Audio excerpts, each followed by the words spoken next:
Highlanders that would just go over to do the Dutch Grand Prix. It's unbelievable atmosphere, and the whole week before is just like a Grand Prix week. 20 laps, the race distance 120.980 kilometres. Creville, his first pole position. I tell you what, Daz, we've got to hope that it doesn't start spitting with rain, because if it does, it would be a disaster, because they'll have to stop the race and then have 15 minutes practice, 15 minutes rest, and then start the race. So keep your fingers crossed. Set for a start. There has been a few drops of water, but it has cleared up. Let's hope it stays away. Riders on slip. Abby's had a real creep at the start, let me tell you. That was more of a run. As they race now into the first corner. Let's have a look. Pooge has made a good start, no doubt about that. And Abbey, well, he broke the start by a mile. Creville runs into second place as they come round. And was that Mick Doohan, I think, yeah, sitting Doohan really behind. close with Abbey. So if Abbey doesn't get nailed for that, I mean, it's just, I give up. He did cheat just a little. Through they pour, massive crowd here at Assen. Darryl Beattie, what bad luck for him. Well, yeah, but it's the luck of the draw, isn't it? You know, what goes around comes around, and you just have to try and sort of do your best to be careful and keep it upright. When you say that collarbone can be repaired, you can be doing push-ups with it, you know, in a day or so's time. I mean, how long can he comfortably ride with it? How long? Yeah. Oh, okay. You know, I've broken one on a Thursday, had it operated Thursday afternoon and practiced Saturday. The race Sunday, so, you know, it's not that bad. So, oh, Caparossi. Big slingshot there. Have a look at that. Pooge still in front at the moment. Gee, he's made some blinding starts, Pooge, this year. Yeah, he has. It'll be interesting because no doubt he'll be rattled that Creville had the pole position. And obviously, well, it's another guy from your home country. You know, the first bloke or the last bloke that you want to beat you, not to beat you, is, you know, a patriot. Be interesting to see where Mick is. I think Mick's just, but yeah, there he is, there in fourth place. And really, it's a hard circuit, actually, 20 laps round here. You don't have to be in any hurry whatsoever. Well, I think he's been riding that way the last few Grand Prix. I mean, he's let himself play, or he's played himself into the race, which has worked pretty well. Yeah, he'd have to be a little bit worried. Well, he's pulled away from Abbey now. He is at the inside of Creville there. And Abbey definitely looks like he's on a mission tonight. He qualified quite well, about 4 or 5 places in front of Catalora. So that's not going to please Catalora too much. The Caparossi up in front now. He's gone past Pooge. Pooge still sits in second place. Then it's Michael Doohan up into third. Remember, he can take the outright lead in the championship with a good result here. 24 points behind Darryl Beattie. Darryl Beattie not racing. You see, this type of circuit would really suit little Caparossi, because Caparossi wouldn't be used to really getting the 500 really sideways and power slide in it, say, as much as Mick does, or Schwantz did. And this circuit doesn't lend itself too much to really big sort of squirts out of a corner and sideways stuff. So this will suit Caparossi. Well, he gets a little bit of a buffer, if he can say that, because on this particular circuit, there's usually not too far between the riders here. And you can see Ido now has moved up too. So Ido up with Mick Doohan now. It's still Caparossi, the little fella hanging on. Who's your second? There's Doohan. Then it's Creville. I said Ido, it wasn't. It's Creville. What about the crowd here? Oh, it's incredible. You just got to be thankful there isn't a Dutch guy up the front of this, because it's astronomical. You know, you're off the throttle on the brakes into a corner when there's a Dutch chap in the lead or whatever it is, and all you can hear is the crowd. Quite unbelievable. Gary McCoy, this circuit, it has, well, a daunting sort of reputation with Australia's best riders, well, some of the world's best riders, but the Australians seem to not go too well here. I mean, what is it about the place? Well, I'm not too sure. It's just the corners. They're so fast because they're banked. I think it was back in 92 when Mick broke his leg. I come unstuck into turn 1 and, you know, ground off the inside of one of my fingers. So we've all had our bad luck there. Not to say a little bit of pain there, Mick. So it's Caparossi and Pooge, 1 and 2. Then it's Mick Doohan up into third place. Keep your eye on Abbey, because Abbey is definitely wired for delight tonight. No doubt about that. We really haven't seen one of his big rides since Suzuka. Yeah, I think the reason being, Daz, they've had tyre problems because of the tragedy in Kobe, and Dunlop are just sort of catching back up again now. So the bike hasn't been in ideal shape to sort of go out and set the world afire. But you know, judging by his practice time and judging by where he is at the moment, and I've noticed with Abbey that in the latter stages of the race, especially in Italy, he really started to go. So, you know, it could... Oh. Puig has a little look up there. Wasn't it terrific when you look down from the chopper here, just what a great circuit it is. You can see the runoff areas, massive crowd. It really is a racetrack. It's great. You know, it's the old circuit was sensational. It was about twice as long as this. And... it was really hard work, and if you were good, you know, your bike didn't have to be brilliant. You could still win races there because there were so many corners. There were so many places where you could make up time that it was, you know, a really good circuit to ride it. Now, this is going to be interesting to see out of this fast right-hand kink on a 500. It's very, very important. You go into this double right-hander here, and this is where you start getting it together. You start getting your run in the middle of this. Get a good line out of this one here, and then this next right-hander you'll see coming out of this who's quickest. It's a shame because last year they had a really long shot and you could see. Yeah, you couldn't get a good look at it there, but that is so important, that left-hander. Capirossi. Fantastic to see him out in front because he hasn't had the best of luck since he came onto a 500. We know he's a gutsy little bloke, but gee whiz, he's hard to be pumping at the moment. Well, he's doing a sensational job. He has done the whole season, really. OK, he's been up the road a few times, but, you know, that kid, you've got to hand it to him. 125 world champion a couple of times, second in the 250 championships. You know, on a 250 he'd never ridden. Now he gets on a 500 and he can handle that. You know, he's talent. It's not luck. We look down the list, Catalora, 9th. Yeah, he after the Italian Grand Prix, he let the Roberts team have it with both barrels. I tell you, he's just really... he didn't have one good thing to say about them. So life in the Roberts camp with Catalora at the moment is not bed of roses, I can assure you. Still Capirossi doing now, moves up behind Puig. That's a real good place to get up the inside there. The great thing about this circuit is there's so much grip. It's quite incredible, you know, even in the rain, there's a lot of grip there. And as I say, it really will suit Capirossi because if you watch, there's virtually nowhere that they get it sideways coming out of a corner. About the only corner they will get a real good slide out of is the right-hander after the start and finish. Just out of that. And that's basically the only corner that really goes sideways. Everything else is nice and controlled. Well, Gary, we've had some processional races. I mean, really, it's been up to the two Australians to turn it on. Bit different tonight, though. This is a different ball game. Yeah, well, to see Capirossi up there, I think that's the first time he's led a 500 race this year, but he's doing really well. There he is. Right, this is the right-hander. Watch out this now. We've got a back shot. Nothing much to choose between any of them. There's no one rider that's any quicker, you know, or much quicker than anyone else. Having a little go. Yeah, I get the feeling Mick's about ready to go past Puig. He's had a look a couple of times, put his wheel there to let him know he's there. Well, as I say, there's no hurry. Lap 4 out of, you know, another 16 laps to go.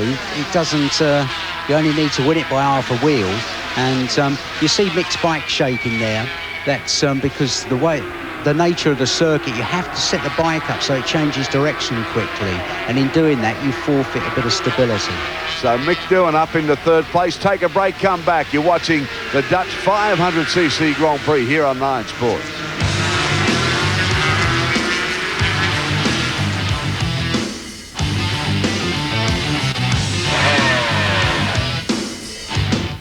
Your Wednesday mystery. Her name's Vanessa. Is a raunchy scorcher. You've got too much to lose. That will set your pulse racing. You're hurting me. And leave your senses reeling. Definitely not your average taxi driver. Definitely not your average passenger. Who is the girl in the gun sights? It's none of your business. It's wrong. It's becoming my business. And why is she running? Trust me, Ben, the less you know about it, the better. Michael Nouri, Joanna Pakula, and Michael Ironside. Just Genes presents A Passion for Murder, Wednesday, 8:30 on Channel 9.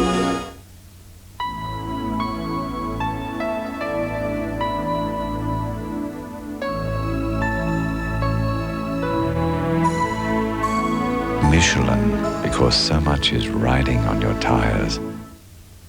Al, how can I transport the kids more safely? Clip-and child seats are Europe's preferred name. 6 product options see tiny tots for the youngsters of 32 kilos gross weight. Of special interest, the integrated... Want to know more? Ask a professional. Auto Pro. The carry tot converts into... Where's your dad? He's gone to work today. On a Sunday? What a drag.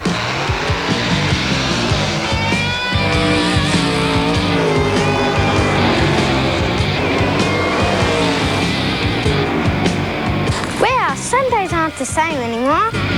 And oils ain't oils. Castrol. Oils ain't oils. Well, I wasn't going that fast, really. I was just going as fast as everyone. Please, please, what will I do? I'll lose my job. What will my parents... I need my car. I need it for my kids. I mean, you don't understand. How will I do shopping or anything? How will I...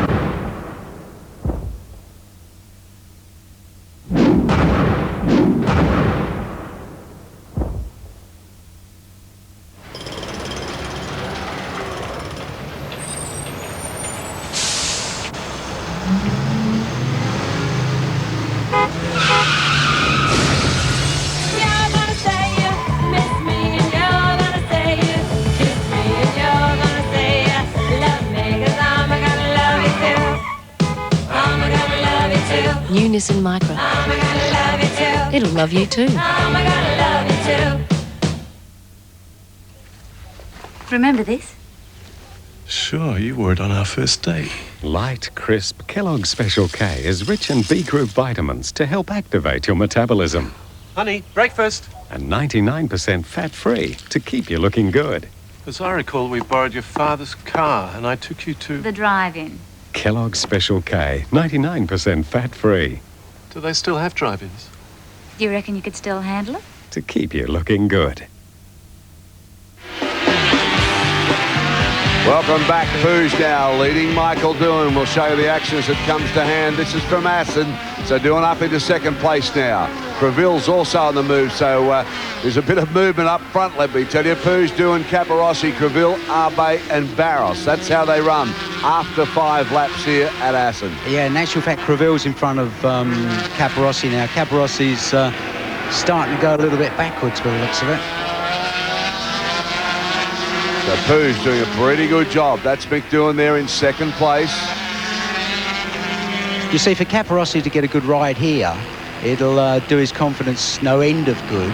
And don't forget, he hasn't run up the front of a 500 GP, really, for any more than half a lap or something. So mental and physical stamina really comes into play there, and it's only something that you can learn. You know, it's not something that happens overnight. Creville with a bit between his teeth now as he hangs on to Mick Doohan.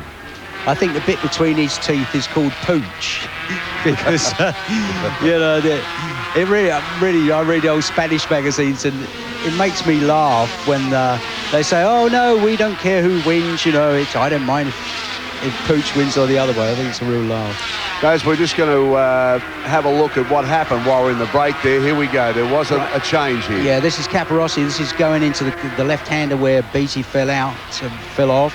And that's just a straight line job on the brakes. There's a good thing about this corner. You can go in, as Gary was saying, you see Mick's going in far wider out. And what happened there, you see Caparossi's picking it up, and Mick just picks it up a little bit. Whilst he's going around the outside, he's running really wide now, you see Mick, because he had to pick it up a bit, whereas Caparossi's still on the inside. Nice move. Oh yeah, you know, that's what I say about the circuit. You know, there's so many places you can do stuff like that. That's what makes it fun. Barros with that purple front bike, you can see now coming into contention. He's been a bit of a mover in the last lap or so. He's in 5th place at the moment. Still Creville and Doohan, 2nd and 3rd. And Treville having a pretty big go on Mick at the moment too. He is, he really is. And, you know, it's a totally different Alex Creville this year. He's definitely really performing well on the 500 now. You know, I've never thought much of him on the 500, but this year he's definitely come right. Barros now all over the back of Caparossi. Let's have another look at another replay, because this happened like half a lap after what you just saw here. Here's Caparossi and here's Mick Doohan. Right, now you watch Mick on the brakes here. Just Caparossi up on the brakes. And Mick just left her that little bit later and tucked her up the inside. You see, when you see a slow-mo like that, it's Caparossi was a long way in front, and that was still a good job that Doohan did to be able to sort of outbrake him from that far behind. So you've missed nothing in the race as we go back live now. This is Poos, Doohan, Creville. And Caparossi has Barros all over the back of him. Then it's Arbe. They're the top runners at the moment. Yeah, this circuit, as far as Barros is concerned, he was saying in an interview I read that it's his favourite circuit. You can remember when he was leading here on the Suzuki, and he dumped it on that very fast right-hand kink. So if we're going to see anything good from Barros, then I would say it would be tonight. Gary McCoy, when you're on the world circuit, do you get a lot of time to perhaps spend some time with Mick Doohan, Darrell Beattie? Not really. Like, they're always trying to keep away from all the people in the paddock and just get to their motorhome and go out there and do what they've got to do. That's pretty much the only time to see them, is going to the pits and back. Plus the fact, I suppose it helps if you're getting paid a few $1 million and you aren't getting paid anything. So you're at the ghetto end of the paddock. Oh, Mick won a little bit wide there. We'll talk to Gary McCoy as this race settles down a little bit. At the moment, we'll stay with the action because it's a good race here tonight. We've seen a lot of processional races over the last season or so, but this one looks to have the making of a ripper. Yeah, they've definitely wound Creville up. Creville's keeping the pressure on Mick, and in doing so, Mick's started to pull Pooch in now. Look at the runoffs there. I mean, this is a great circuit. Yeah, it's really good when you get a shot like this, because you can see where people make and lose ground. Now watch this. This is the important right-hand kink. See there's virtually nothing between any of the three of them there, which is surprising. Normally through that you get someone that is really hot through there and they make up a lot of ground. Mick's very quick round that left-hander and down into the chicane. You see how much ground he made up on Pooch there. So Doohan sitting in behind Pooch as they come onto the start-finish line again. Creville loses maybe a length there. Let's see, Caparossi still in front of Barros, and Arbe sits in behind him. He's losing touch, Arbe. Yeah, he is, and you know, once you drop back that much, it'll just be interesting in the latter stages of the race, because as far as I know, Abe is back on Dunlop tyres. So if the Michelin starts to deteriorate later on, then you'll probably see Abe catch up again. But as I say, I'm not 100% sure he's on Dunlops. Quickest bike at the circuit, Doohan at the moment. Pooch's responding to pressure well this year, though, isn't he? Well, he is, you know. It's good for him because he's in good physical shape. You can imagine how frustrated it was for him last year. Get halfway through a race, or not even halfway through a race, and his arms would blow up so bad that he'd lose all the feeling in his fingers, and you know, he couldn't even feel the brakes. And it's so difficult and very, very frustrating when you know you can do it, but you're just being physically impaired. Mick trying really hard. You can see the attitude of the bike then. Oh, he hunted it around those last couple of corners in behind Pooch. There's no major need, you know, as it stands at the moment, apart from the possibility that that's Pericini on the Yamaha. There's no major need really at this stage of the game for Mick to get past, you know, unless he's worried about Pooch falling down and taking him with him. But you know, it's a long race, and you're better off following, because at least it gives you something to occupy your mind, and it makes it interesting for everybody. Well, Creville's hanging on nicely. He took the pole, his first ever, sitting up in the third place. He sometimes loses some touch, then comes back at him again. Now watch through here. This is where Doohan's watch on the brakes into the hairpin. No, it didn't. Not quite quick enough. you sort of get the feeling he's ready to move, but then look at Creville. I mean, he's moved right up in behind Mick again. Yeah, I don't think it's, as far as Doohan is concerned, it's too much to worry about at the moment. He's just biding his time. You know, we're not even, well, just about half distance now. So 3 or 4 laps to go is ample time. You know, you can get the hammer down then, and it's, you know, you've still got plenty of energy left. It's much easier to follow, you see, Daz. It's much less physically and mentally demanding. So, looking good the there. top 3, they really have moved out. Now watch, Doohan's definitely getting up to make the move. You know?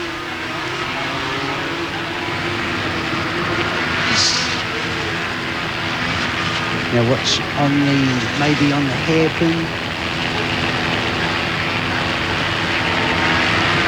Now, if he stays real close, watch through these corners here. Oh, this is a good shot because we can really see. Oh, it was a good shot. It looks like it's good. Pull the plug on it. Through this fast left-hand kink, and then maybe into the right-hander. No. Jess, he's definitely going to have a go real soon. Yeah, he's put the pressure on. He's had a look at a couple of times, and Poos would be very well aware of where he is. But then again, Creville is hanging on there like a dog with a bone. So if either one of them make a mistake, he's going to take advantage of that. This is a real good race. They've opened up on the other batch now, Barry. Now watch. See, Pooch is very good on those 2 right-handers there. Watch up through this next one here. That's the important one there. Now, if he gets right up behind Pooch here, you see Creville is wrong side. I don't know when it's going to happen, but it's definitely going to happen. Trying to line it up, he can, but Pooch still leads him down the start-finish line yet again. So it's Poos, Doohan, and then Creville sits right behind him. 10 laps to go. Plenty of time here. Yeah, Caparossi hasn't lost an enormous amount of ground. He's just lost that vital little bit that makes you lose touch. Doohan again hunts him up. All right, we'll take a break, come back. Stay with us. You won't miss a thing, I promise you.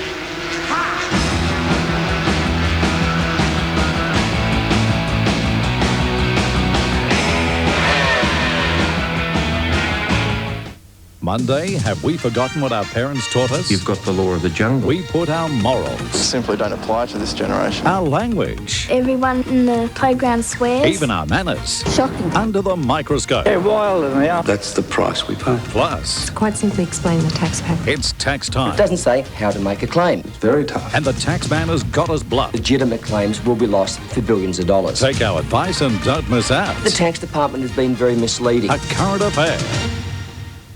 Al, what have you got in Gregory's manuals? Whether it's automotive wiring diagrams, how to replace the carburetor and hold apex to HR, or just 4-wheel driving tips, you'll find the answers to these and 1,001 other topical questions among the 160. Want to know more? Ask a professional. Auto Pro. Covering vehicles from the late 1940s.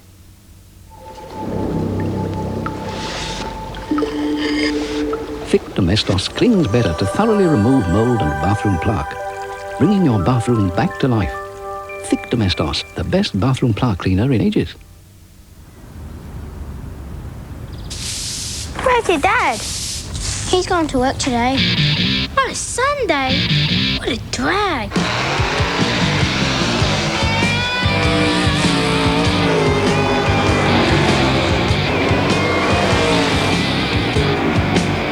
Well, Sundays aren't the same anymore. And oils ain't oils. Castrol. Oils ain't oils. So, can you explain this interest-free thing to me? Well, that just means you can get new tyres now and not pay a cent for 3 months. It's available on our entire range of tyres. Oh. I'll have a couple of new tyres from a Trojan then. Yeah, sounds like a fair swap to me. Bow's interest-free terms. Drive away with 3 months to pay. Call 132381 for your nearest Bow Repairs store.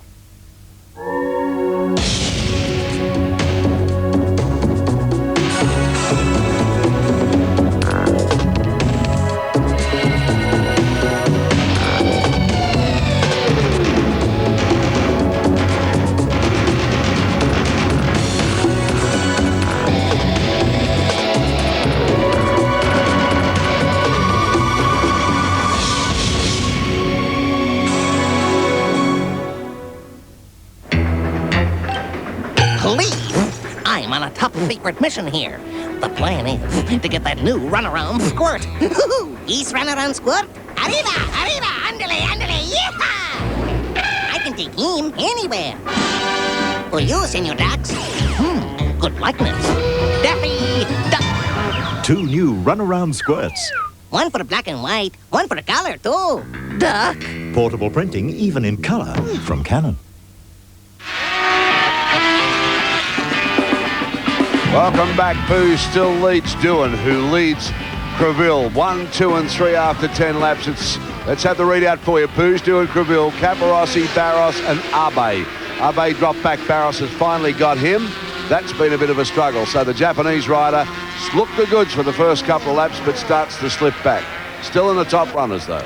Oh, and a rider off. I think that is Durakas, the Dutch guy, but if I'm wrong, I'm wrong. And those that barrier there, that's the Australian, it's like a blow-up wall, and it's a tremendous innovation from Australia being used all around the world now. Yeah, incredible thing. I mean, it's certainly, if you've got to hit anything, it's got to be better off to hit something that's blow up rather than, Oh, look at that, almost a touch there, Doohan just muscling his way through now. Sure, he lost some ground there, though. Yeah, that was the left-handed I was saying Mick was quick at, but you see, Pooch ran a little bit wider, so Doohan had to pick it up a little bit, and it just makes you run wide. It's luck of the draw, really. But no, I was wrong. Bonhul, French guy.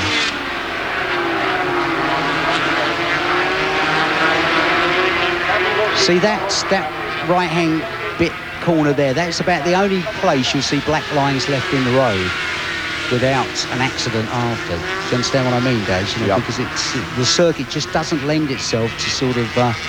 you see the black lines there, that's just braking lines, but acceleration slides and that, you don't see any round the circuit. Well, I mean, you've got to give it to Pooch. He's really handling the pressure first class tonight. Well, what about Spain? You know, it's when he kept the pressure on Mick there, you know, he was definitely heavily on the ball that night, wasn't he? He's by far the most improved rider.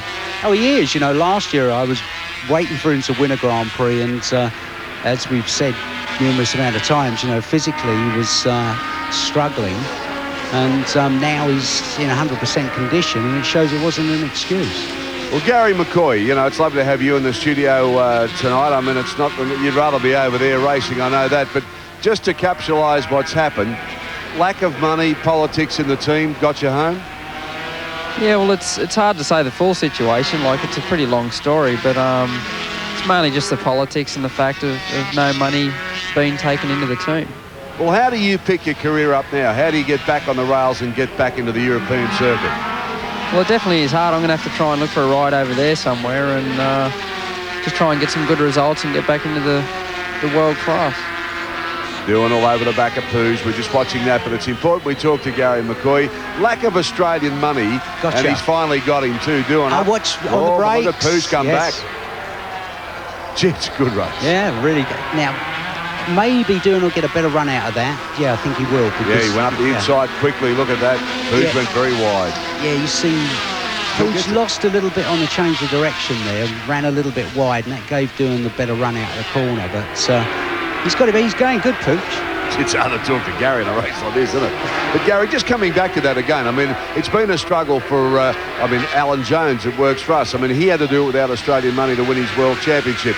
You know, Gardner didn't get too much help early in his career. In fact, got very little help. Mick Doohan's struggle. I mean, it is a struggle in this country, and people here don't understand the sort of help that other nations throw at their drivers and riders. Yeah, well, it is hard because you got the people in Europe that put in the money, because it's most of the races are ran in Europe, and they tend to like the home people like this. You got Puig there with Fortuna and Repsol. What a struggle they're having here. I mean, Pooch holding him out. Terrific stuff. I mean, realistically, do you think you'll ever ride one of these things? I hope so. I think it'd be a nice bike to ride. Like, they are pretty fast and takes a bit to handle them, but I definitely would like to have a go on one, yeah. I tell you what, you can't say the Honda isn't a good bike, can you? Look, first 5 places, all Hondas. And Ito in 8th place. You know, at one time the characteristic of the Honda, the way it handled, didn't lend itself to a circuit like this, but they've really got their bike sorted out now. It's good virtually everywhere. Well, brilliant everywhere. Barry, while we're just talking to Gary McCoy, and I don't want to put him on the spot because it's pretty hard to pin somebody down and talk about yourself and sponsorship and stuff like that. But I mean, for a national company from Australia to get the sort of exposure that they're going to get all around the world, I find it incredible that we can't get some sort of a queue lined up to do something. Well, exactly that. I can remember when Dryers of Bone sponsored Peter Galvin, they got a substantial amount of coverage all over Europe, all over the world. You know, it's just an irony. It's something that seems to be uniquely Australian in that the big manufacturers, exporters, etc., don't... relative to advertising in Europe, it's chicken feed. You know, it's really cheap and they get good coverage. Who's doing? Just coming back to the race for a second. I mean, you're looking at it at home as we are here, and it's been a terrific battle. I mean, Doohan has thrown everything at Pooch, and so far he's held him out. He's been up alongside of him. He's had wheels up the inside, outside, and Pooch just holding his line and doing a good job. Yeah, Bill's doing a good job too. Yeah, they are, but Pooch is looking exceptionally good. You know, he's not getting rattled or anything, and definitely not caving in under the pressure. As you say, you know, Doohan's been past and he's been back past him again. He's doing a very, very good job. So, Gary, I mean, you get a bit dirty, mate? You get a bit bitter the fact that, you know, you've tried so hard, you've got a ride, you've done so well, you've won a race. I mean, you can't do any more than you're doing with the sort of machinery that you've had. Yeah, well, it is pretty hard to handle like that because, you know, I just like to go out there and ride the bike, and I won a race this year, which really boosted me confidence up against the 125 guys, and it's just so hard to sort of think that I'm sitting back here now watching all the races. Yeah, with the team, Gary can't or wouldn't say, you know, the team he was riding for, one of the guys involved in the team last year didn't do Gary any favours, and again this year didn't do him any favours, and basically the reason Gary's sitting here instead of in the paddock at Assens is because of that bloke, and it's really very, very unfair. When he was involved with one of the previous 125 world champions, and he did exactly the same to him, so in my mind there's no doubt who's at fault. We'd love you to think there's someone out watching this race I'd like to help him. Anyway, coming back now to Pooch. It's a good race. Doohan's been all over him, hasn't he? I mean, he's just given him the business, and Pooch is just holding on to Creville. I mean, he's just watching all this in front of him, waiting to pounce. And Creville, absolutely waiting to pounce, because he can, you know, it's like read rag to a bull seeing Pooch up in front. So it's, you know, Creville is not going to be doing Mick any favours whatsoever. You know, all he wants to do is get up there and beat Pooch. So Pooch still leads here at Assen. He still leads the Australian, Mick Doohan, who needs to bridge that gap between he and Daryl Beattie. Broken collarbone. If you've just joined us, Daryl Beattie will be going to London for surgery. But this has been a terrific 500cc struggle. We'll be back shortly.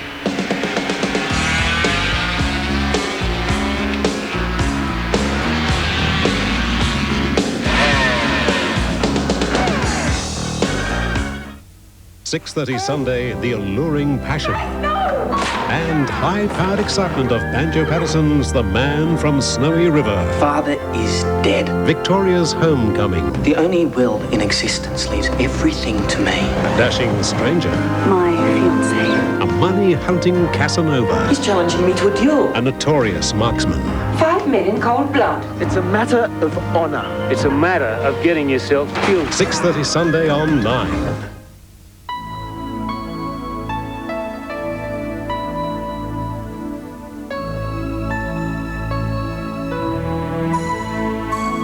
Michelin, because so much is riding on your tires.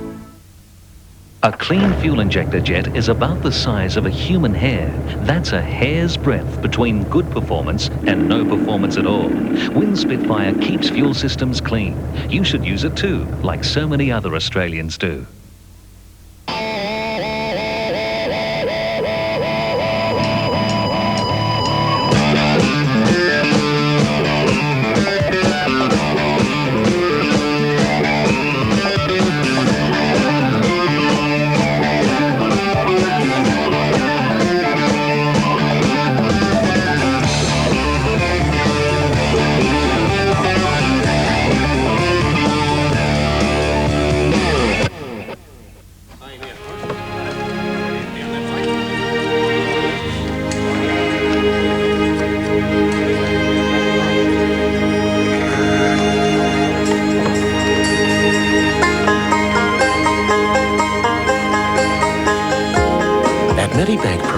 we'll treat you as an individual by creating a healthcare plan to suit you and your budget. So call us now.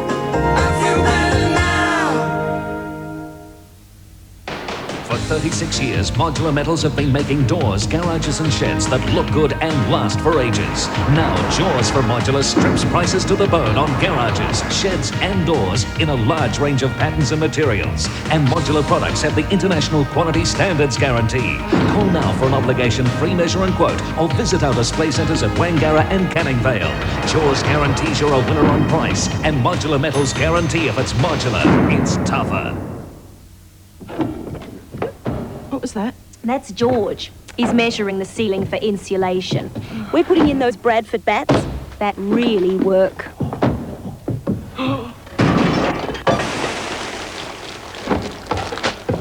Oh, yes, hello. I'd like to arrange a quote for someone to supply and fix some Bradford Gold Bats insulation.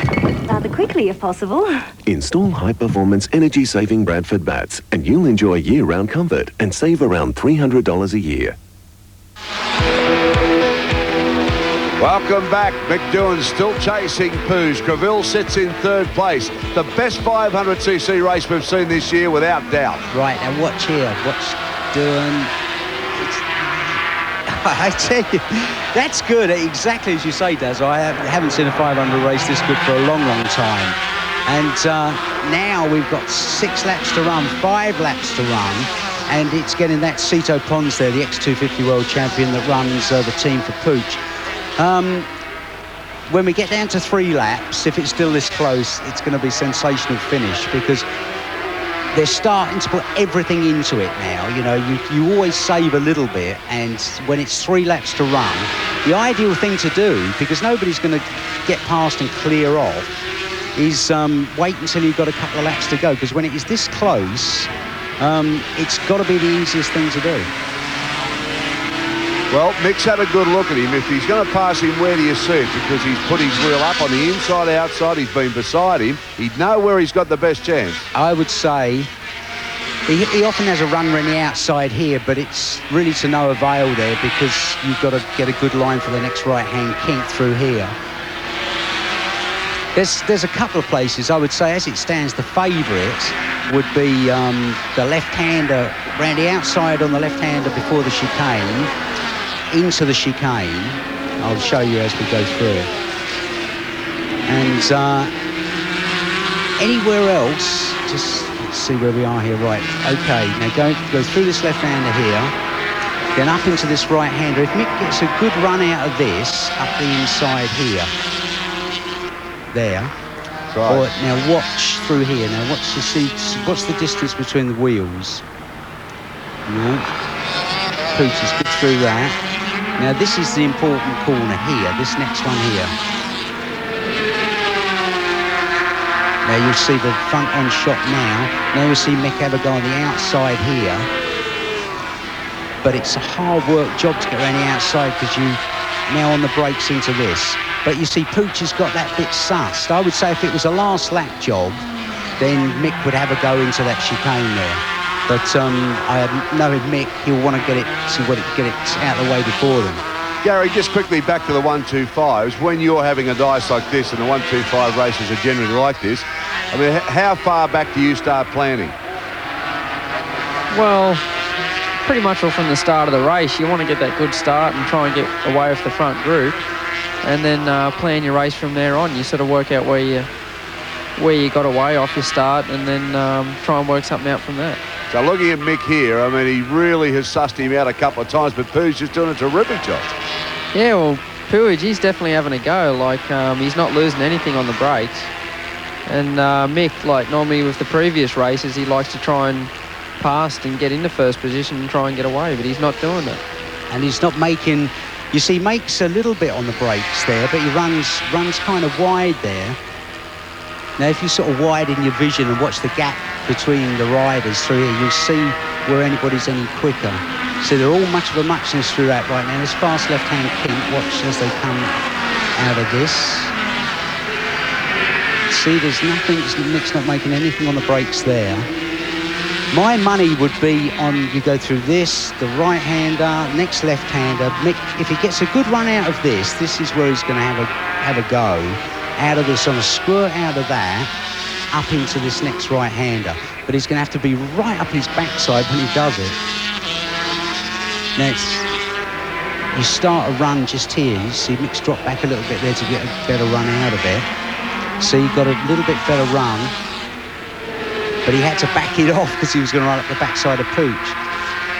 You'd have to say, Daz, around through this bit here,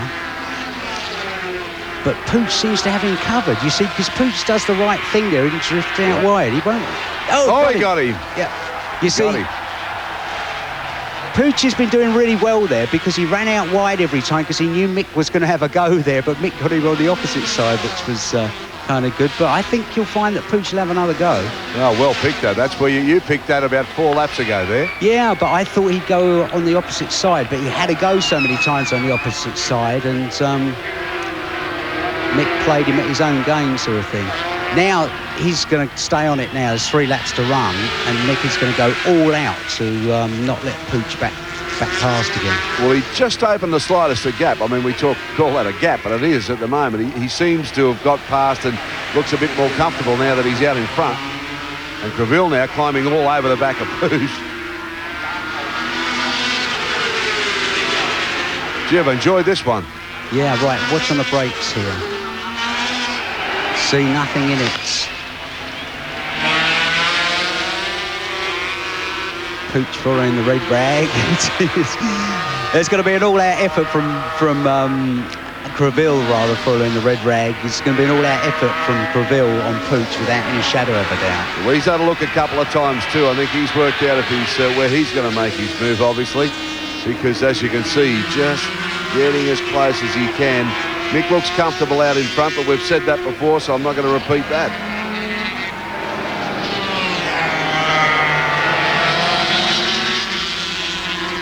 This crowd responding to, you can hear more around the circuit. Around about 200,000 here at Assen.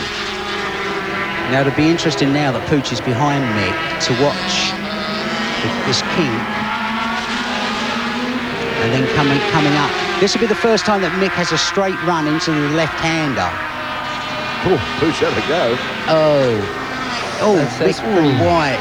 But Mick's got a really wide line into that, and you think, oh dear, but it's his line, you know, and it's quick, because look how much distance he made. He got a bike and a half on him. Yeah, Pooch had a bit of a go there to get up on the right-hand side, but he lost more than he gained there, in actual fact. 2 to go.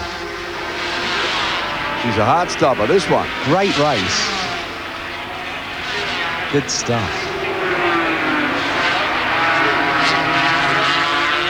It's really surprising me that the tyres have stood up sensationally well, because you haven't seen anybody get the thing out of shape yet.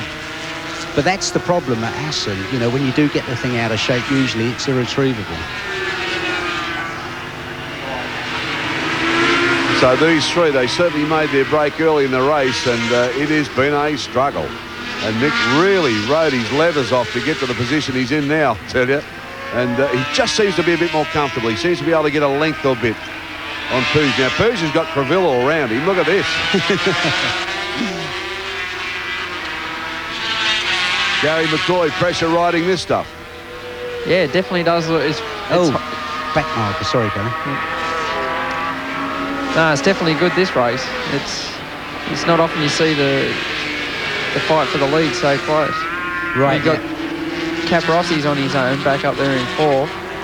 Be interesting to watch this back marker now. He's in for a bit of a shock in about a second. Here he goes. He got out of the way nicely. Well done. Yeah, good job. Didn't ruin anyone's day. It's so easy out of this next right-hander to really want to get a good run out of it. You give it handful. That's a really easy place to get it sideways out of that. And Pooch now, as he goes through this next right-hander, he's quick through this bit here, but loses out to Mick around this left-hander. So watch for Creville getting up the inside of... There he goes. You can see him having a good look. You could see which way he was going to throw it then. Desperate to get past. Last lap, they're on it now. Michael Doohan out in front, and it's Poos and it's Creville. Fantastic. When you see these bikes ridden this close for so long, great. Yeah, you're dead right. And I'm just interested to watch. I just hate to be the back marker that gets in anybody's way. Right, that's Andrew Stroud.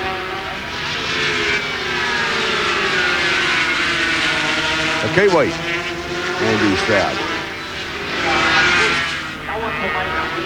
You saw him point the boot that way, he said. Go the other way. Yeah, whatever. He couldn't do anything more than he did there, so he didn't upset anybody. Poos with a bit of a shake out of his machine as he comes out, trying to get close enough to have a final through finish. that, Pooch. Whoa. Pooch was really going through that. Creville now closes up. He'd like to move up one. It's going to be interesting into the chicane on the last lap. Desperate stuff. Last lap, this lap. We're on it.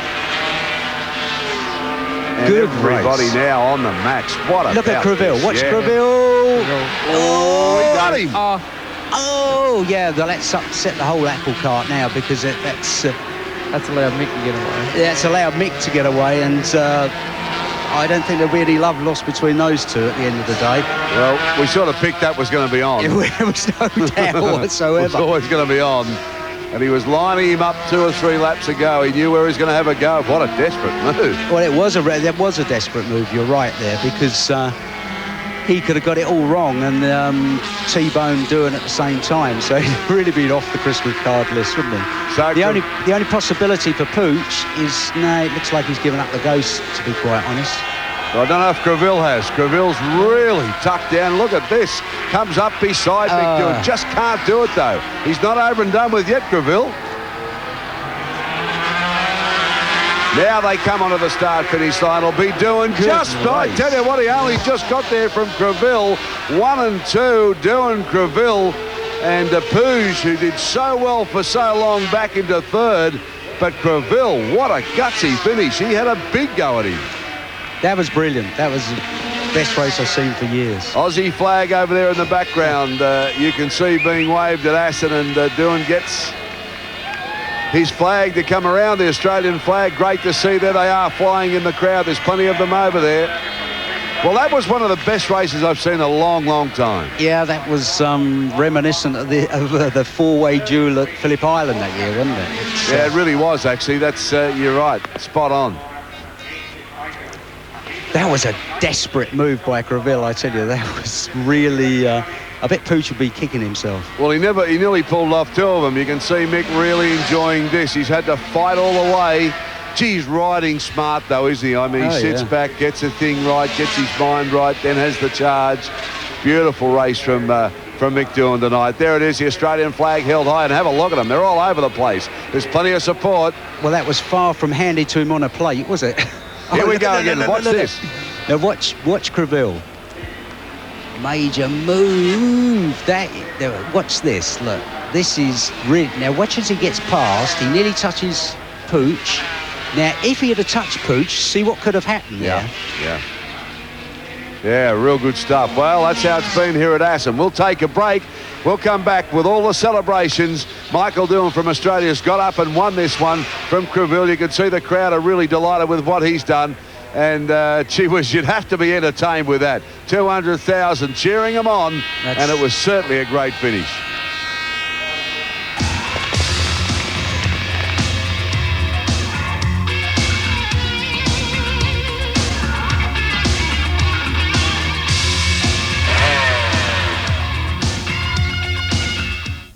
It's the biggest box office opener of all time. Hot entrance. Tuesday, 8:30 in a once-only telecast. Let's meet our contestants. Hollywood's new #1 Jim Carrey. I wanted to be Catwoman, actually. Our own Nicole Kidman. She loves the black rubber. Sensation Val Kilmer and Tommy Lee Jones give Australia an exclusive sneak preview and much more. Ray, you're not meant to ask that. When Ray Martin presents Batman Forever, brought to you by Yellow Pages, 8:30 Tuesday. Was that over the top? How can Sally's improve my car's appearance, Al? One secret is Sally's Armor All, which is specially formulated to permeate the molecular structure of your vehicle's vinyl, plastic and rubber surfaces, protecting against sun damage. Want to know more? Ask a professional. Auto Pro. Now, the finer points of buffing techniques. First...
So can you explain this interest-free thing to me? Well, that just means you can get new tyres now and not pay a cent for 3 months. It's available on our entire range of tyres. Oh. I'll have a couple of new tyres from a Trojan then. Yeah, sounds like a fair swap to me. Bow's interest-free terms. Drive away with 3 months to pay. Call 132381 for your nearest Bow Repairs store. What was that? That's George. He's measuring the ceiling for insulation. We're putting in those Bradford bats that really work.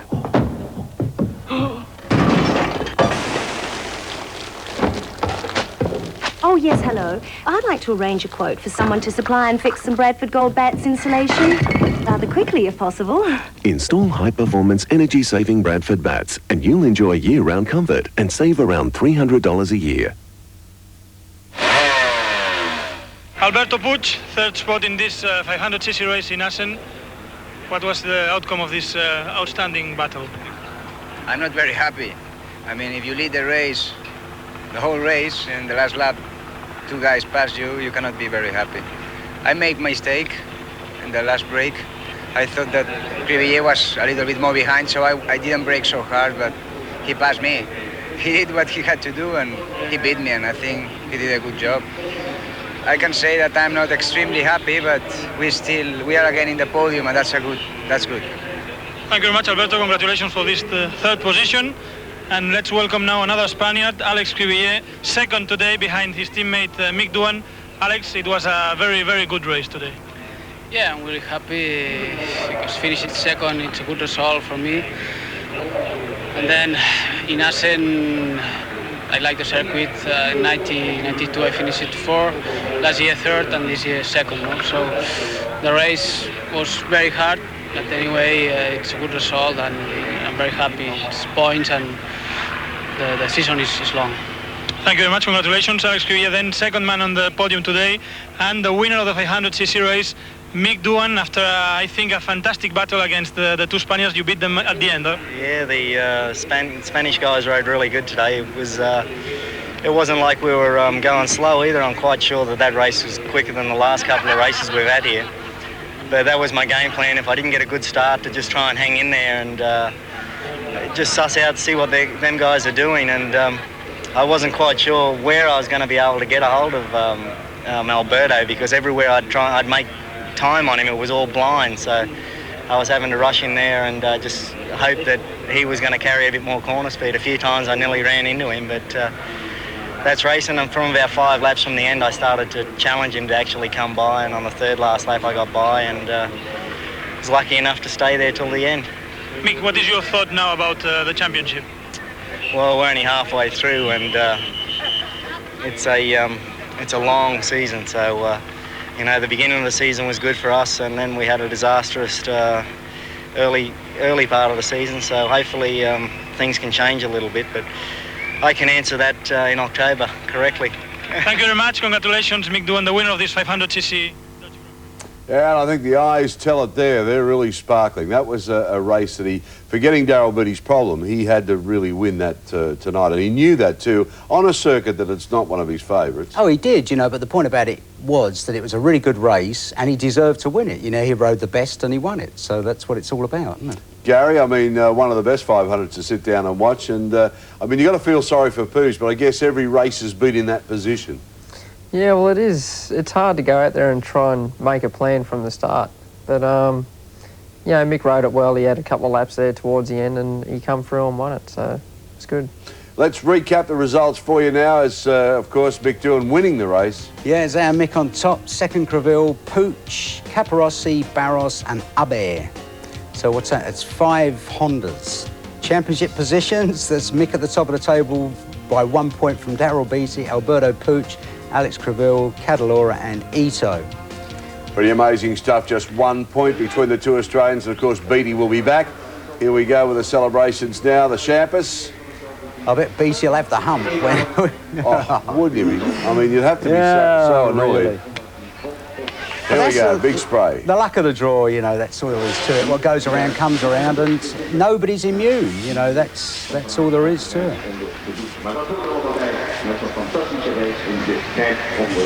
Yeah, I really do feel a little bit sorry for Poos, but as you say, motorsport, and it's like anything, it's the last lap that counts.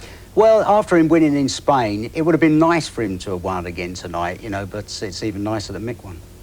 Well, one of the great riders, and a fellow that I'm privileged to have had the chance to say hello to and socialise with from time to time, but I think the entire motorcycle world was in awe of his courage, his determination. I think his fun, his sense of fun. When he won a race, nobody celebrated better than Kevin Swans. When he went hard, sometimes he put it on the ground. He never once complained if he stepped off the bike. He was a wonderful character, great for 500cc racing. The one good thing, I guess, is that we've seen him walk away from the sport, and he will go into other areas of motorsport. But we just thought, because of the tennis, we haven't been able to do it. Here's a little look at Kevin Swanson, just what made him such a great competitor.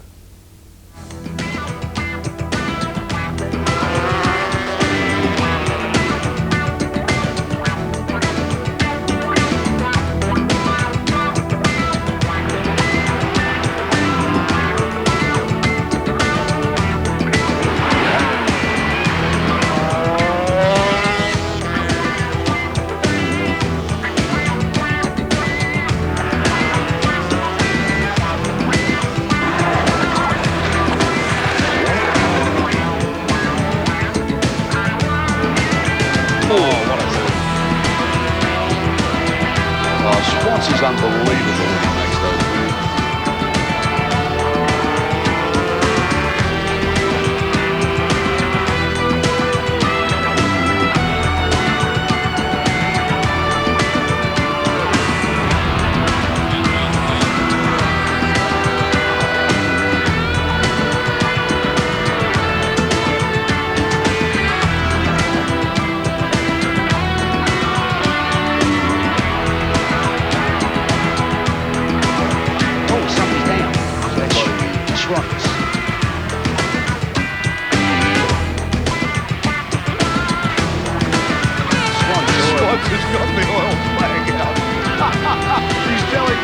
Why didn't you show me the flag? That's what he's doing.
Yeah, wonderful pictures, a wonderful race, a wonderful guy, actually. And they say a picture tells 1,000 words. That's it, isn't it? Well, it's such a shame he retired. And the good thing was he got out at the right time. And he's left a big void, you know, because with his character, personality and that. And I'm just happy he retired when he did. Yeah, Gary, I mean, the sport will miss him, but it's nice to see him walk away and be healthy. And, of course, he's going to NASCARs now. That looks like the move. Yeah, for sure. It is sad to see him gone out of the GPs now because he was such a great guy to have around. Like, even off the bike, he was, you know, a really nice person. He'd give you a few tips or whatever. And he's looking forward to NASCAR, so wait and see what he does in that. You'll give him some stick there, I'll tell you. They'll know he's around. All right, now, if you're into motorcycles of the classic order that go back a little and up to the most modern times, this is one you should get. Yeah, this is a race next weekend at Lakeside, and it's for historic and classic bikes. It's the National Championships, and believe me, if you've got any time, you should go and look at it, because it's 2 days racing, and I'm taking the kids up there, and it is really good, close racing. He will drive you mad next week. Can you imagine him running around the pit saying, I used to ride one of these. This is what I used to ride. Yeah. Okay, back One shortly with with the the belt 250cc action. Boom.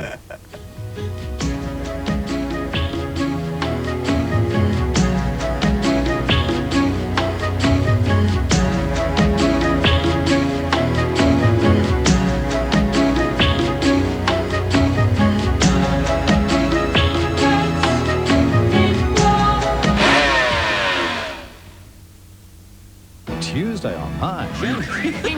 Get ready to party with Australia's funniest home videos. Followed at 8 by more crazy laughs with Just Kidding.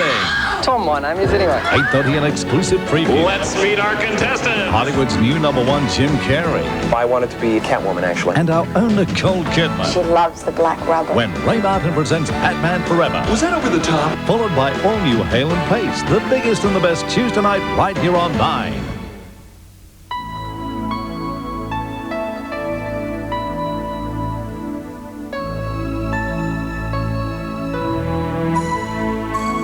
Michelin, because so much is riding on your tires.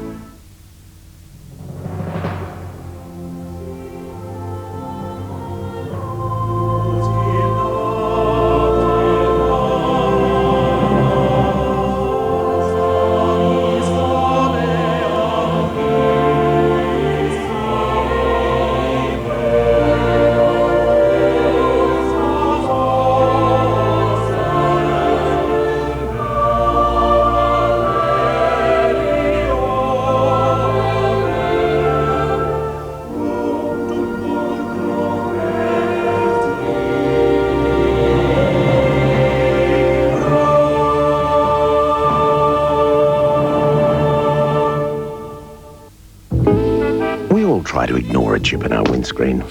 It doesn't help it go away, though. And it could end up costing you a whole new windscreen.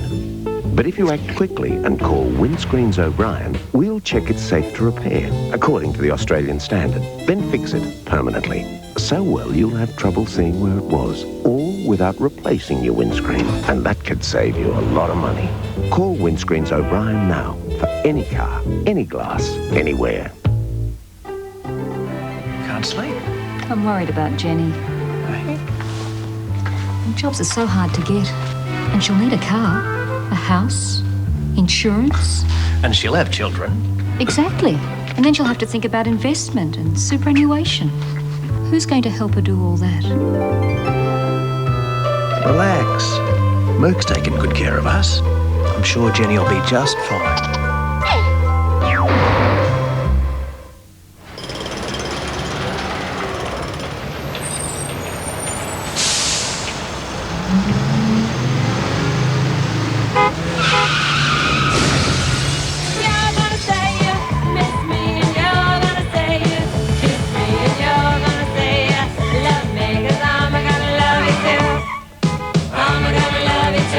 Nissan Micra.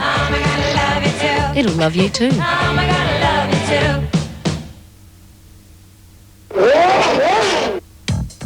If you're looking for that exceptional sporting gift, here's an opportunity you can't go past. We're offering limited edition prints of scenes from the 1995 IndyCar Grand Prix on the Gold Coast and the 1995 Australian Motorcycle Grand Prix at Eastern Creek. Both editions are limited to 1,500 copies at an unframed price of $150 each. To acquire one of those prints, have your credit card ready and order your copy now simply by phoning 008 029 900. That's 008 029 900 for a classic collectible from Wide World of Sports. Fantastic, and not a lot of those left. So if you're looking to add to your collection for home, maybe the club, maybe you've got a pub and you want to do a really fancy wall, they are really something special, and all of them very individual, very good, and at that price really they should be a bargain, and there's not many left, particularly the motorbike ones. They were very, very popular. Okay, the 250cc's, they've been popular right throughout the year. We'll pick it up with 6 laps to go. Watch for the last lap. It is a screamer. Okada tried to line himself up again, just wasn't close enough. Waldman's done a great job. I mean, he's been past 4 or 5 times, but he's come back brilliantly.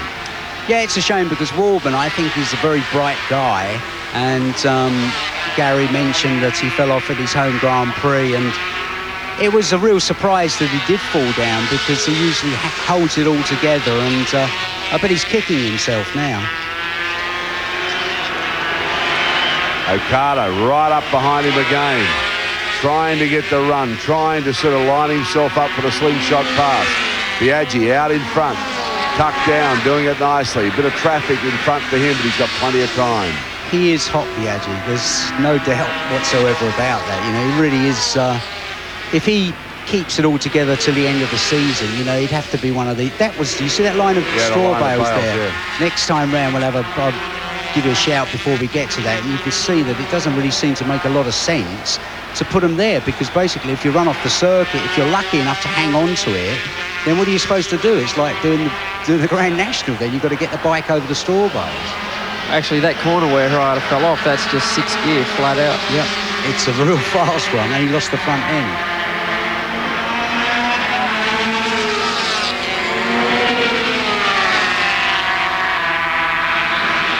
Five laps to go, and this has been on since the green light, no doubt about that. So Waldman now hanging on. We're waiting for Bale. He was waiting to pounce. He's backed that couple of lengths again, but he's done that before. He just seems to cruise for half a lap and then closes up. Okada, well, he knows he's now running out of time. Can he do it yet again? There's Bale. See, closes up again. He just has a little rest and comes up on the back of him again. Yeah, I think with the nature of this circuit, 5 laps really in the situation that Bale's in is too much. If he has a go now, they've got ample time to come back at him. So I would say the best sort of thing to do would be the last 2 laps, because it's a pretty complex circuit. There's plenty of places where you can get by. There's plenty of places where you can make up a lot of ground. And alternatively, you see now moves. Yes, moves. But didn't do it though. But you can lose a lot of ground as well. So I think he's going a bit prematurely. He had to go on the brakes, but didn't quite make it. That's helping Waldman though, Gary McCoy. Yeah, he's starting to make a bit of a gap now. Because Okada's starting to run wide on a couple of corners, and Bale's trying to come through. Just the odd splash of water, nothing to worry about at this stage, I wouldn't think. It's just spitting here and there around the circuit. But look at the difference that made there. That one little error. Look at Waldman as he blasts his way through the traffic. Got them at the right time of the circuit. Oh, absolutely. Now, is Bale going to get... Oh, where's Bale? Where's Bale? There he is. And if Bale gets stuck behind that guy, then he's... No, he didn't. So dear me. And there's a rider down, and you can see... That's Cardoso from Spain in the Aprilia.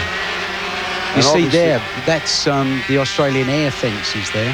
Yeah, I must say they gave me a rap over the knuckles when we were talking about the tyre walls, and it's a great innovation, this, and it is Australian. We should be very proud of it.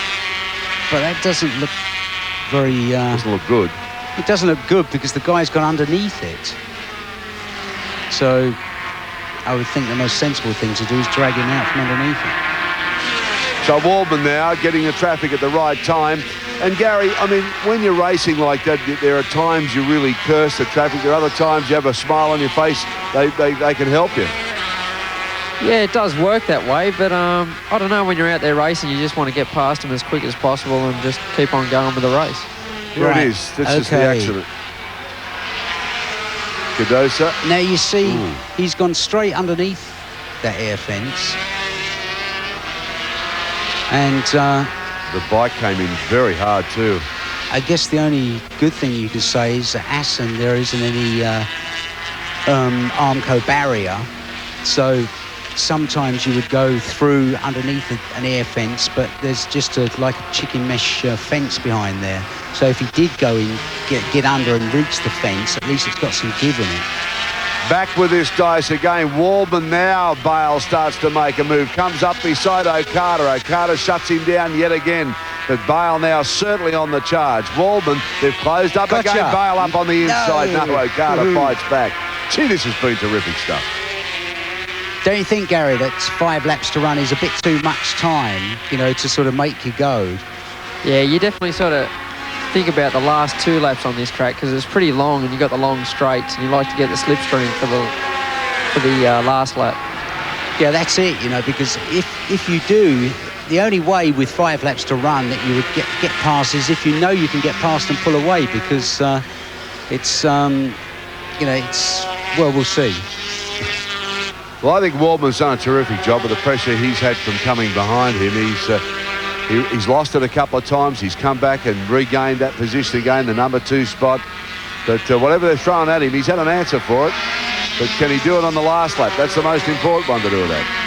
Now, watch this right-hand kink. See who's quickest through this. Bale. Yeah, Bale looks quicker than Okada through that. But he gets into that left-hander there, Bale, a little bit early and seems to lose all the ground he made up through the kink. Okada right up behind again, Waldman. Setting himself up. Really right in the slipstream this time round. Oh, dear me. Almost a touch. That's 2 or 3 times. And look at that. Look at that. He just went straight back behind Bale now. So Bale's gone up 1. Okada's dropped back 1. And Waldman's still there. Running second. Biaggi way out in front. 3 to go. The other one that's very important is the fast left-hand kink where Harada fell off. Bale. And, yes. Bale. Gotcha. He's having a big go now. Well, he is, but you see, he's outridden himself there. He's had a real good go and runner in deep and lost a lot of ground. He would be much better to save his go and until the last couple of laps, because I think that Waldman's racecraft, by what I know of Waldman, is superior to that of Jean-Michel Bale. Graphic shots here from Waldman. This is from Okada's bike. Look how close he's got to him now. That's the flat-out left-hand kink there.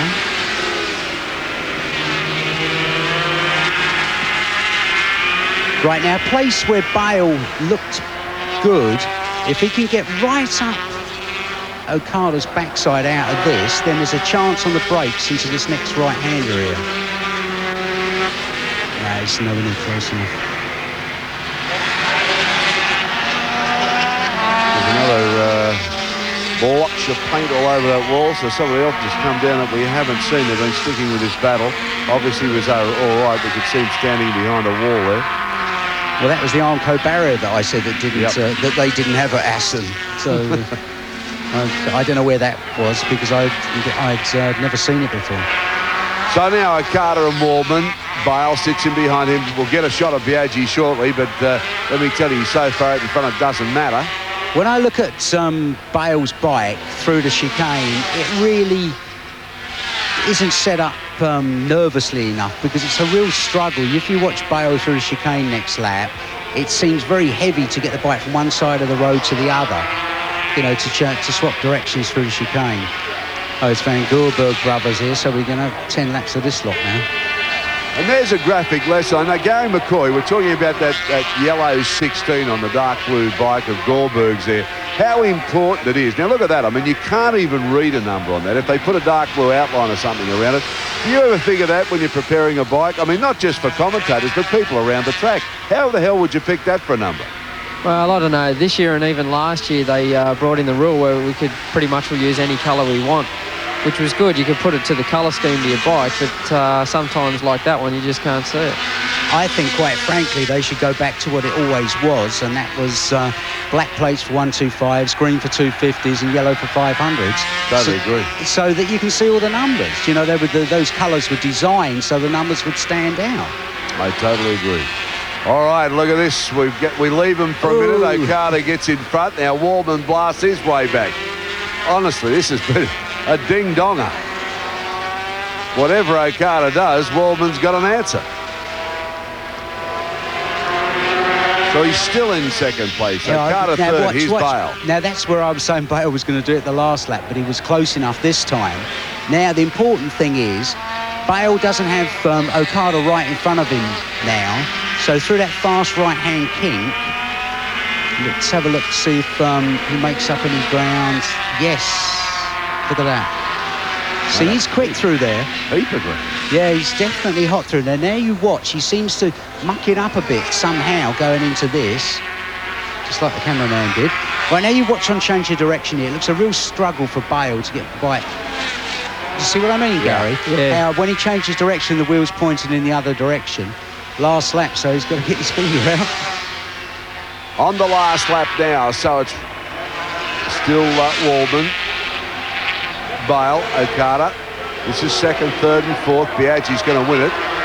No doubt about that. I won't put the mocker on him. He's way out in front. This is where it all is. We'll see Biaggi go across the line, I'm sure of that. But this has been a struggle for everybody. It's been terrific. What a great ride from Bale yet again. Sensational. Now, Bale, if his hot spot is that left-hander. I'll show you when we come up to it. Okay, out of this. This goes into the long left-hand loop. There's a chance on the brakes there, but he's not close enough. Back with Biaggi. See, Biaggi just knocked to right off now. Have a look, there's the gap. And I mean, that was a lot of distance. Now watch the left-hand kink through here. See who's quickest through here. So Max Biaggi, we haven't said much about him during the race because really from lap one he just went away and hid from the rest of the pack. He's still trying pretty hard here though. I can't believe when they do this. What a load of nonsense. I mean, it just doesn't make any sense. You know, the best part of the race we're missing, and this is where all the action was going to go on at this corner here. It's just stupidity. So Biaggi now. Max Biaggi comes round, throws it up. He's playing with it on the last few corners. But it's been a great win, there's no doubt about that. He really stamped his dominance on this race from the time they opened up. He has a look, no need to. Great package, this. It'll be interesting to see where Bale is at the moment. Well, it'd be interesting to see the three, wouldn't it? I can't believe how bad this is. I mean, it just doesn't make any sense. Well, Biaggi's having some fun. He's throwing it up in the air and he's getting plenty hippy shake. It's still Waldman out in second place. So Bale down. They've come. Now you see, Bale. This is what I was saying with Bale's bike at that chicane there. That was a real struggle, and he was really struggling to change direction, and she just came down, crossed up, and another one down there Goldberg. too. That's Goldberg. And another one. And that's the other. Oh, this is where she. Oh, and another one. Oh, this is. There's got to be oil or something there. I mean, everybody's just falling down the one spot. Someone get a flag. I don't think so. Oh, yeah, rain. Oh, dear. Oh, more. Oh, this is dangerous now. That's to Sujimura. Dear me. They're falling all over the place here.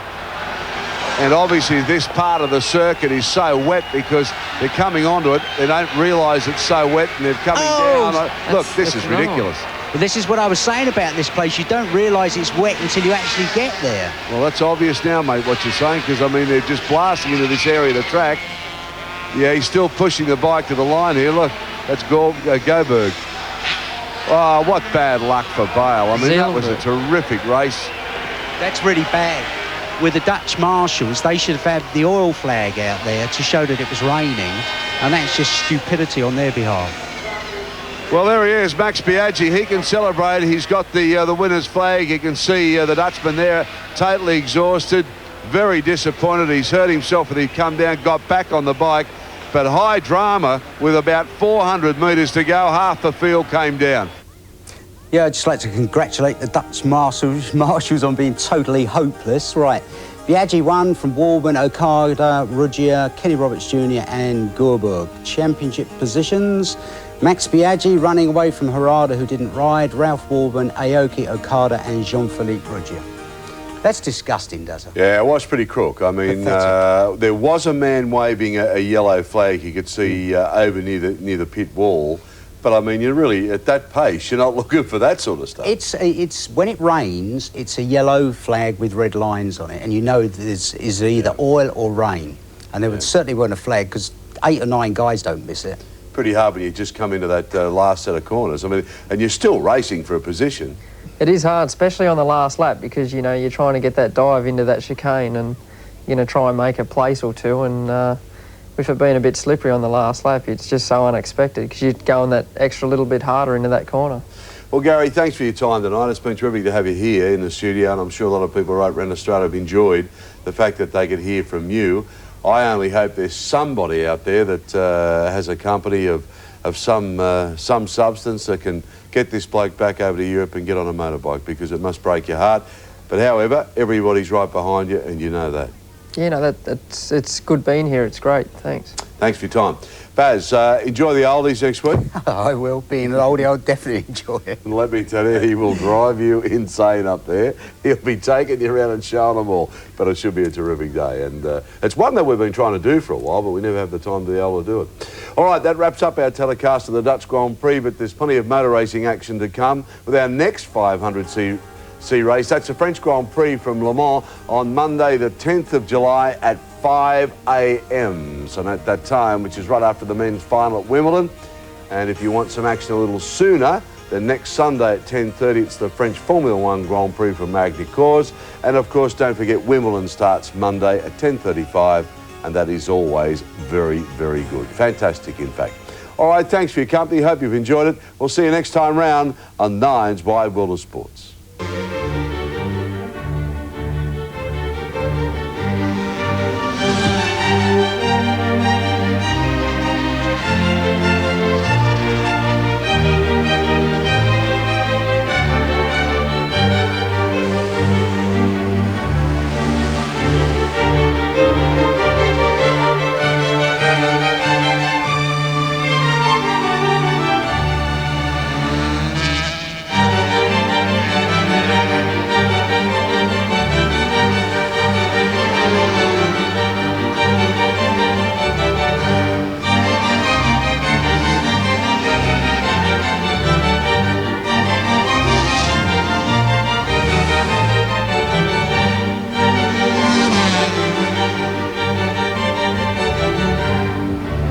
This has been another presentation from Nine's Wide World of Sports.